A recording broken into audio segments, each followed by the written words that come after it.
OK S2I,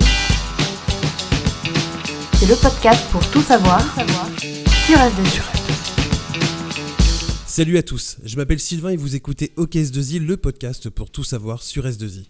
À chaque épisode, on répondra à une question ou on abordera une thématique avec à chaque fois le ou les intervenants qui nous apporteront leur regard d'expert. Aujourd'hui, on va s'intéresser à Great Place to Work, le fameux classement des entreprises où il fait bon travailler. Et justement, le classement 2021 a été dévoilé mardi dernier, le 13 avril. On va en parler dans un instant. Pour ce nouvel épisode, je voulais savoir comment ça marche Great Place to Work, comment le classement est établi, avec quels moyens, et aussi comment une entreprise, au hasard S2I évidemment, se sert des résultats pour améliorer et pourquoi elle se fait labelliser. Pour en parler, je suis ici au studio S2I avec Maude Laurent, directrice du recrutement du groupe S2I. Bonjour Maude. Bonjour Sylvain. Et depuis Marseille, Julien Roubaud, chef de projet chez Great Place to Work. Bonjour Julien. Bonjour Sylvain, bonjour Maude. Bonjour. Avant de commencer l'épisode, on va justement s'arrêter sur les résultats de l'enquête Great Place to Work 2021, Maude, et je crois qu'on a de quoi être très très fiers chez S2I cette année. Effectivement, on a appris mardi dernier que cette année, nous sommes premiers de notre catégorie, dans la catégorie plus de 2500 salariés. Ouais, c'est la classe. C'est la classe, on est hyper fiers et surtout on souhaite remercier tous nos collaborateurs, tous les consultants qui ont répondu à l'enquête en novembre dernier et tous les managers qui œuvrent quotidiennement dans ces bonnes pratiques. Et Julien, depuis Marseille, est-ce que tu as un petit mot à dire sur S2I et sa première place ? C'est très important d'avoir ces entreprises qui font l'enquête depuis un moment. Ça fait 4 ans que nous travaillons ensemble. Et Great Place to Work, au-delà du label, c'est avant tout un baromètre social. Et S2I a eu cette particularité de progresser chaque année, de s'appuyer sur les résultats de l'enquête pour travailler en interne, pour faire bénéficier les collaborateurs des actes d'amélioration qu'ont révélé l'enquête. Donc c'est là où nous, finalement, on peut vraiment réaliser notre mission, c'est-à-dire accompagner les entreprises pour les mettre en avant au travers du palmarès, mais surtout pour qu'en interne, elles puissent activer tous les leviers d'action et faire en sorte que les collaborateurs puissent être pleinement engagés.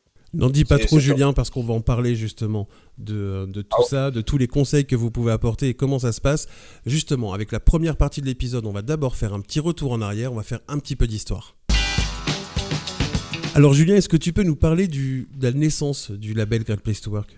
Avec plaisir. La naissance, elle naît du travail d'un journaliste américain qui s'appelle Robert Levering, qui est aujourd'hui toujours en vie et qui a fondé Great Place to Work. Début des années 80, on lui demande de publier un livre sur des entreprises aux États-Unis. Et lui, il décide de partir, de faire le tour des États-Unis pendant 4 ans pour aller voir dans les compagnies pourquoi les collaborateurs restaient dans les entreprises et qu'est-ce qu'il y avait de bien dans leur entreprise. Et en 1984, il sort un livre, Les 100 entreprises où il fait bon travailler aux États-Unis, et c'est un best-seller. Suite au succès de ce livre, il part refaire un tour, savoir pourquoi les gens continuaient à rester dans ces entreprises, et il sort un deuxième livre en 88, pourquoi ces entreprises sont des entreprises où il fait bon travailler. Et devant ce double succès, un ami à lui, qui faisait des études de satisfaction chez Levis, vient le voir en disant moi j'ai le côté scientifique, je peux modéliser ton travail pour en faire un questionnaire qu'on pourrait administrer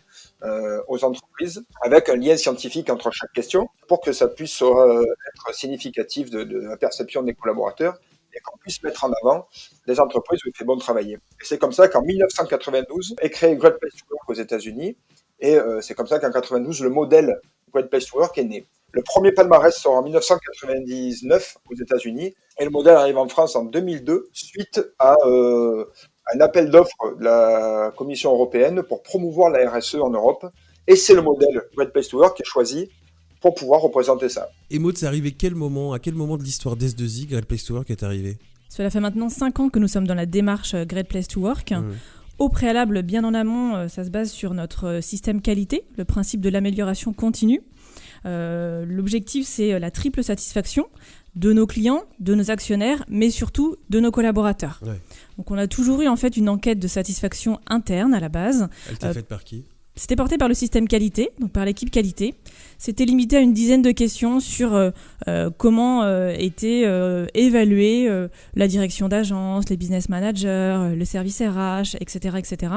Et ça se limitait à une dizaine de questions assez restreintes. Et dès la première année, vous avez été labellisé du coup ? Non, effectivement, on n'a pas été labellisé dès la première année. Et l'important dans Great Place to Work, au-delà du label, c'est la démarche d'amélioration. C'est le chemin parcouru. On va en parler, je pense, dans la deuxième partie tout à l'heure. La première fois que tu as eu les résultats entre les mains, la première grande enquête Great Place to Work chez S2I, tu as été, à titre perso, je parle pas à la directrice recrutement, tu as été quoi, surprise des résultats, ou c'était conforme à ce que tu imaginais, ou tu as eu quelques déceptions peut-être, je ne sais pas? Alors on a plutôt en général des bonnes surprises sur des perceptions de consultants qui sont très positives, mais en général c'est très représentatif de ce qu'on ressent au quotidien quand on se balade dans les agences en région. Et effectivement, si y a une bonne ambiance, s'il y a une satisfaction des consultants, ça se voit à la fois dans les résultats Great Place to Work en local, mais également dans les résultats économiques de la zone en question. Et pourquoi vous avez décidé d'aller plus loin que l'enquête qualité que vous faisiez d'habitude, Maud? L'idée, c'est d'aller pouvoir se comparer à d'autres entreprises, de poser plus qu'une dizaine de questions. L'enquête Great Place to Work, c'est 60 questions qui sont pareilles et les mêmes partout dans le monde. Et d'avoir effectivement, nous, des questions supplémentaires ouvertes qu'on a maintenues, qui sont les questions sur lesquelles on évalue l'ensemble de nos services et nos pratiques. Et puis surtout, de pouvoir se benchmarker avec d'autres entreprises de notre milieu ou au contraire, des entreprises qui n'ont rien à voir avec les nôtres. On a soulevé quelque chose d'intéressant, Julien. On n'est pas labellisé forcément dès qu'on fait l'enquête. Ah non, pas du tout. Au contraire, même aujourd'hui, on estime à peu près entre 30 et 35% des entreprises labellisées sur le total des entreprises qui font l'enquête chaque année. Et bien justement, dans la deuxième partie, on va s'intéresser à comment ça se passe pour se faire labelliser. C'est parti. Julien, j'aimerais savoir comment on met tout ça en place. Comment une entreprise fait pour mettre en place Great Place to Work? Comment elle se fait labelliser? En fait, aujourd'hui, nous sommes les seuls à proposer un label qui repose sur un double prisme. D'abord, la perception des collaborateurs, évaluée au travers de l'enquête Trust Index, et ensuite, au travers des pratiques managériales de l'entreprise, évaluées au travers de ce qu'on appelle le dossier du Culture Audit. Et c'est quoi justement le Trust Index? Donc le Trust Index, c'est 70 questions fermées, 10 critères démographiques, 10 questions démographiques et 2 questions ouvertes qui sont administrées à l'ensemble des collaborateurs de l'entreprise qui choisit de se lancer dans la démarche. Le Trust Index est là pour mesurer le niveau de confiance dans l'entreprise et plus précisément l'expérience collaborateur au travers de 5 dimensions très précises, que sont la crédibilité du management, le respect, c'est-à-dire les moyens que sont de nos collaborateurs pour bien faire son travail, l'équité, toutes les notions d'impartialité, de justice dans l'entreprise, la fierté, et donc c'est l'appartenance des collaborateurs et l'engagement des collaborateurs envers leur entreprise, et la convivialité, là c'est les relations interpersonnelles et l'atmosphère de travail. Et le Culture Audit du coup? Le Culture Audit, c'est un dossier qui est structuré autour des 9 leviers d'action managériaux qui font partie du modèle Great Place to Work et qui permettent aux managers d'avoir un impact finalement sur le vécu du collaborateur. Donc c'est aujourd'hui 18 questions ouvertes qui sont posées à l'entreprise, c'est pas aux collaborateurs, mais plutôt à un comité qui s'occupe de faire un recensement des pratiques managériales pour qu'on puisse croiser à la fois les données quantitatives du terrain et finalement les pratiques managériales qui en face ces données quantitatives. Et qui permettent d'avoir cette double approche qui est aujourd'hui unique. Et je fais un aparté avec Maud du coup, parce que je crois que c'est toi, Maud, qui est en charge de répondre à ce gros document que j'ai eu entre les mains, qui fait je ne sais combien de pages, 160 ou même plus je crois. C'est toi qui réponds chez S2I, pour S2I, à ce gros questionnaire. Effectivement, c'est un gros dossier avec de nombreuses preuves. C'est 250 pages de rapport. Tu vois, j'étais pas loin. Effectivement, et après c'est plein de contenus qui me sont remontés par le terrain, par toutes les agences, par toutes les RH, les équipes communication pour prouver de tout ce qu'on fait au quotidien sur des rubriques bien précises demandées par Great Place to Work. Et en plus de ces 250 pages, on a tout un tas de preuves. Donc il y a des centaines de preuves qui sont... Des photos, des tweets, j'imagine, des choses comme ça. Des vidéos, des rapports financiers, des comptes rendus, des formulaires, des comptes rendus de réunions, effectivement des choses plus fun comme des photos de soirée également. Et Julien, le questionnaire, tu nous disais que c'était donc un questionnaire qui était le même pour tout le monde. Exactement. Et il y a des questions ouvertes. Maud, tout à l'heure, nous a dit qu'on pouvait rajouter des questions. En fait, il y a les questions qui sont les mêmes pour tout le monde et qui constituent le socle pour calculer la note qui permet d'accéder au palmarès. Parce que pour que le palmarès soit significatif et veuille dire quelque chose, il faut que tout le monde soit enquêté sur le même critère. En ce qui concerne l'analyse, chaque entreprise peut ajouter ses propres questions spécifiques. Le S2I en a 10 chaque année. C'est en dehors de la participation au palmarès. D'accord. Et du coup, Maud, comment tu choisis les questions? Est-ce que c'est les mêmes qui étaient avant dans l'enquête qualité ou est-ce que tu as remis tout à plat et que tu as travaillé sur de nouvelles questions? On a effectivement voulu avoir cette continuité, donc on a gardé les mêmes questions qui sont quelle est votre satisfaction de votre directeur d'agence, de vos business managers, de votre service RH, de la communication chez S2I, est-ce que S2I est plus ou moins bien que ses confrères, etc. Donc il y a effectivement une continuité dans les questions qui permet d'évaluer chacun des services proposés à nos consultants. Et Julien, du coup, une fois que tout le monde a répondu au questionnaire, de manière anonyme, je ne sais pas si on l'a précisé, mais c'est de manière anonyme pour tous les collaborateurs des entreprises, de toutes les entreprises. Après, vous avez une phase d'analyse des résultats.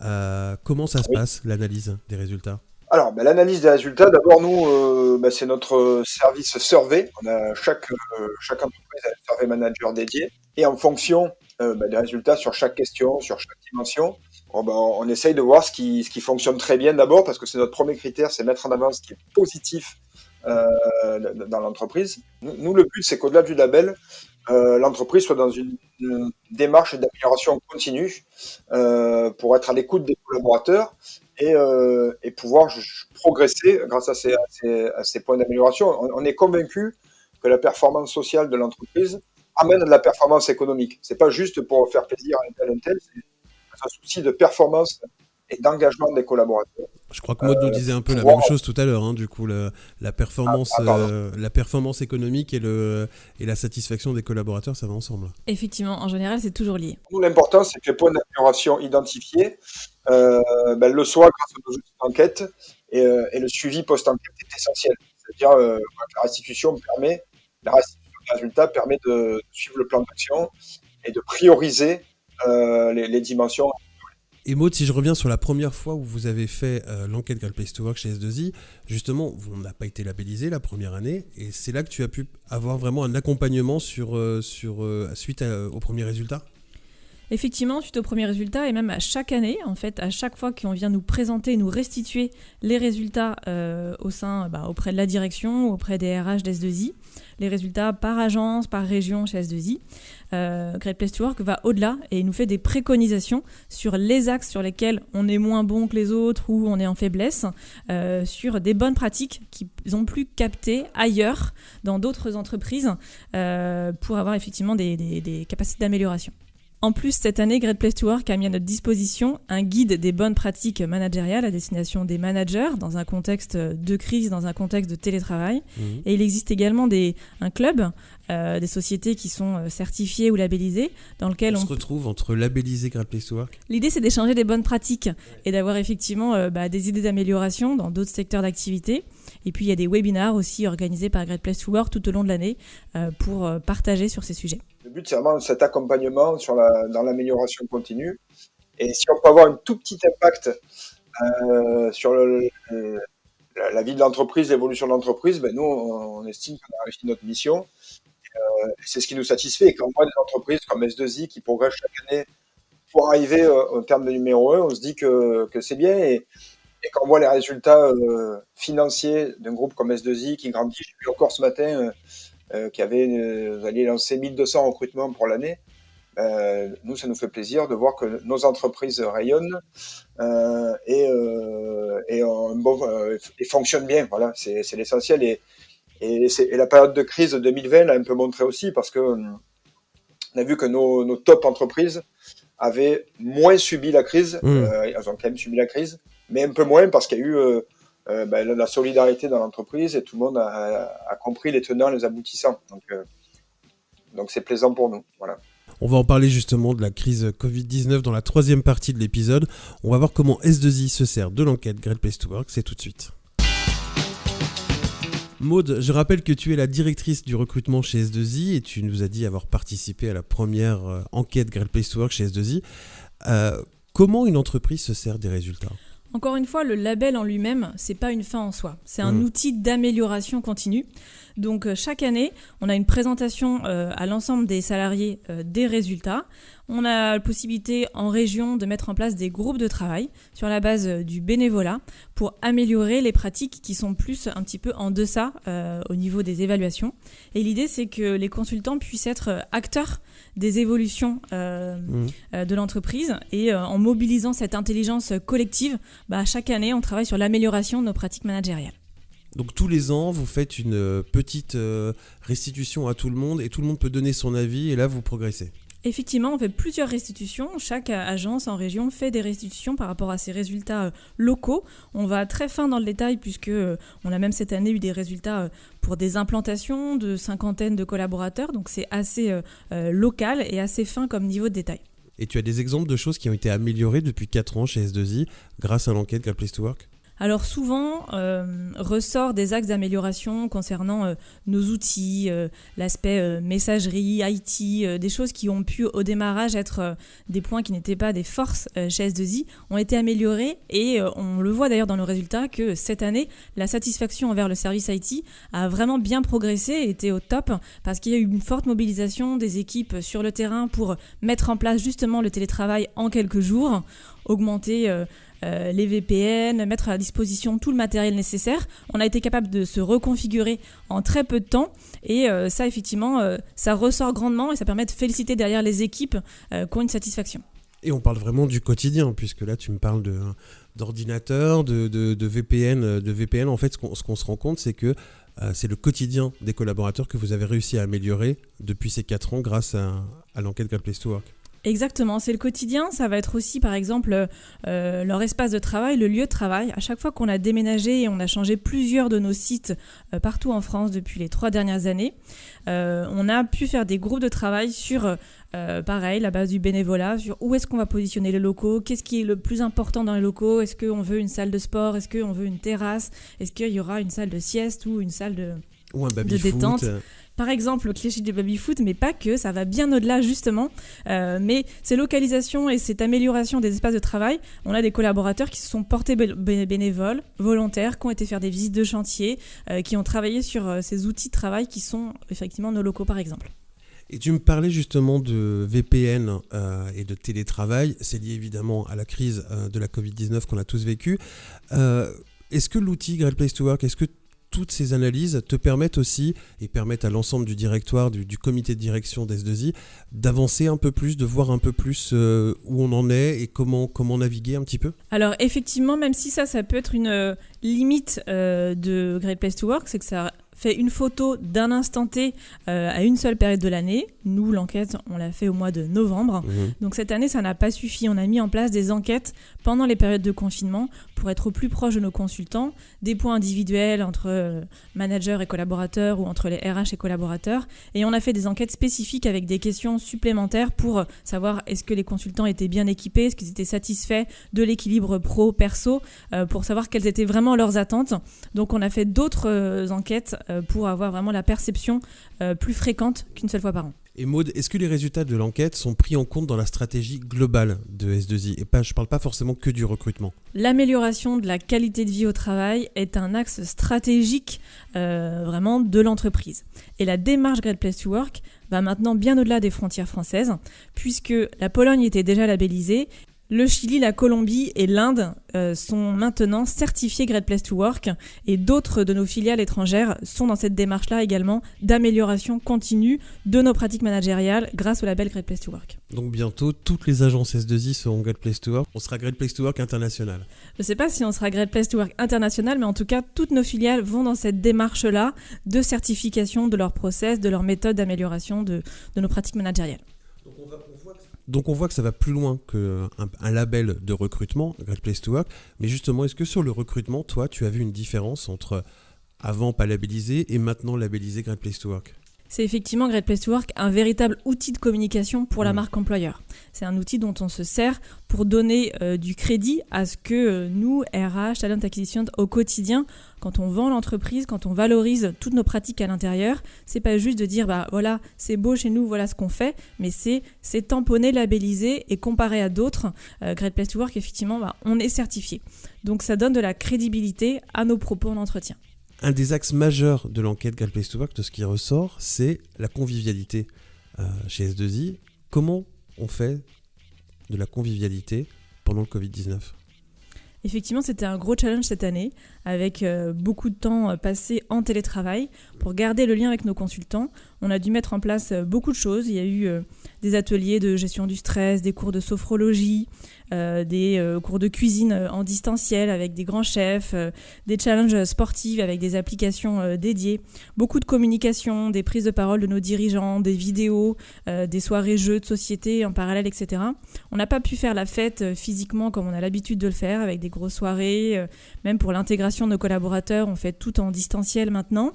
Donc ça nous manque beaucoup, ces contacts humains, mais on a compensé avec beaucoup d'outils de communication et beaucoup de services proposés pour nos consultants, des lignes d'écoute, des services de parentalité avec des places en crèche, de l'aide aux devoirs. En ce moment, c'est contextuel, ça peut aider pas mal de parents qui font télétravail et cours à l'école, cours à la maison.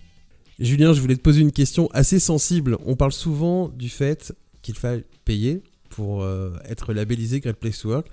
Est-ce que tu peux nous en dire plus ou peut-être même tordre le cou à la rumeur? Les entreprises, elles ne paient pas pour obtenir un label. Ce qui a un coût, c'est le fait de réaliser l'audit, qu'elle soit certifiée ou non, et c'est le même en fait. C'est tout ce qu'il y a derrière, du déploiement de l'enquête, de l'accompagnement sur la communication, de l'accompagnement sur la restitution de résultats.